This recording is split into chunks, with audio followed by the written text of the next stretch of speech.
Hi, welcome to SBR Videos. I'm Peter Loshak. We are talking right now with Troy West from allplayswin.com. Our regular viewers know who Troy West is right now. He happens to be in the middle of killing it in the NBA playoffs with us, and our longtime viewers know him from NFL seasons where he's been consistently in the upper 50s, giving us free picks. And right now, mid-June, we're going to take a look at season win totals in the NFL division by division. We're going to start right now, AFC East. Troy West from allplayswin.com. Thanks so much for doing these previews with us. Hey, thanks, Pete. I appreciate it. Yeah, we talked about this in the upcoming baseball season, how much value there really can be with some of these prop bets.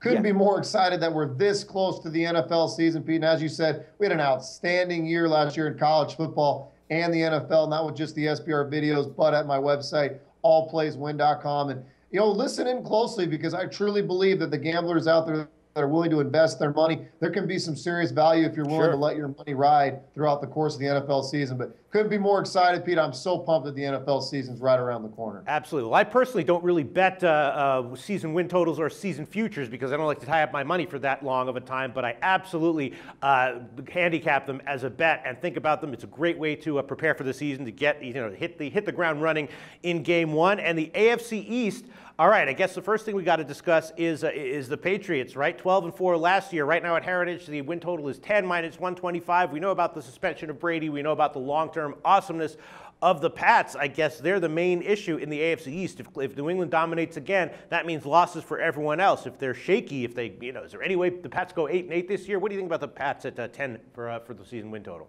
Well, this is a really interesting one, Pete, because you obviously still got the Tom Brady situation holding over your head. If he's out the first four games, what do they do over the first four games? Are they a 2-2? Are they a 3-1? Are they a 1-3? You know, if you look down their schedule, I think this is going to be an interesting one, Pete. And I would say they're going to be right around that 10-win total. I think everyone else in the division got a lot better. Obviously, Buffalo got better. Miami got better. I think they'll compete, and I think they're going to be tough road games for New England down the road. So for me, I'm not going to give an official one on this because I think they're going to be right around that 10-6 margin, which is too close to put your money where your mouth is. But like I said, if Tom Brady's suspension gets reduced a little bit, that could be a little bit better of a bet. If he ends up being out, I would stay the heck away for it, even lean more towards the underside of things because right now their quarterback situation without Tom Brady looks like to be a disaster. And then the story with the other three teams in the division is basically identical. Buffalo, Miami, and the Jets, like you said, all three teams on paper looking a lot stronger, made a lot of impressive additions on both sides of the ball, and all three teams with some pretty major question marks, to put it best, at quarterback. Of course, Buffalo, E.J. Manuel has been their Achilles heel for a while now. Miami, Ryan Tannehill, can he really get it done? Miami always seems to underachieve. And the Jets, Geno Smith, he has a lot of talent on paper, and just looking at him as a physical specimen, the guy looks like, he could break out at any moment, but he hasn't actually gotten it done consistently on the field. And they all have win totals right around 8.5. What do you have to say about Buffalo, Miami, or the Jets? Yeah, I've got an opinion on all these, Pete. I think Miami's actually going to be an over bet. I think this team's 9-7, maybe even a 10-6. You have the best defensive player in football in Adonijah Supi, already to a very, very good defense. We know Miami's a tougher place to play. They've had historically won some big games in their house. I think Tannehill is prone for a big year. They had a great tight end in Jordan Cameron. If he comes back healthy, I think that boosts their offense. They do have a hole at the running back position. They're going to be inconsistent there. But I do think in the end, this Miami football team, as good as they're going to be defensively, I think if they can not turn the ball over and get a good season out of Tannehill, I think they're a 9-win football team at least. I think maybe they push the 10-6 envelope, but I think more of a 9-win team. Going over to Buffalo, Pete, I think this is an 8-win team. I think maybe even a 7-win team. I know their defense is outstanding. I think Rex Ryan's an outstanding hire. But can you really get 9 wins with E.J. Manuel as your quarterback?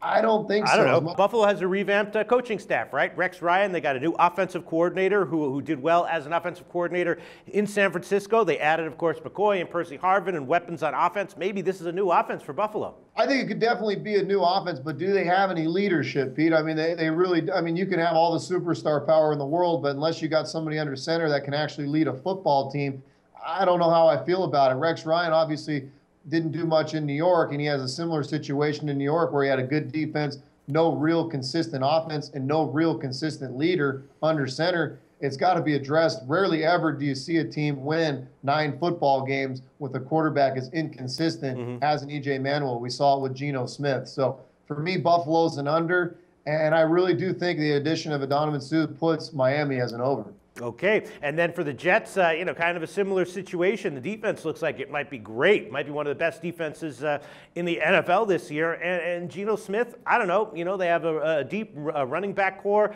They have a veteran offensive line. Maybe Geno Smith will come into his own a little bit and improve a little bit here. What do you think? Yeah, no, the Jets is an interesting story here, Pete. I can't back the Jets. I don't think they have enough on offense. They really, when you're one of your top receivers is Eric Decker to throw to. I know they got a decent tight end. They've got other weapons on offense, but is it enough? I highly doubt it. First-year coach Todd Boyles, do I trust him yet? Yeah, he did an outstanding job with Arizona's defense, but when you become a head coach, things change, Pete. It's a big, big responsibility. I think the Jets are going to be outstanding at home this year. I think their defense is going to be good. Is it good enough to get to that 8-win mark?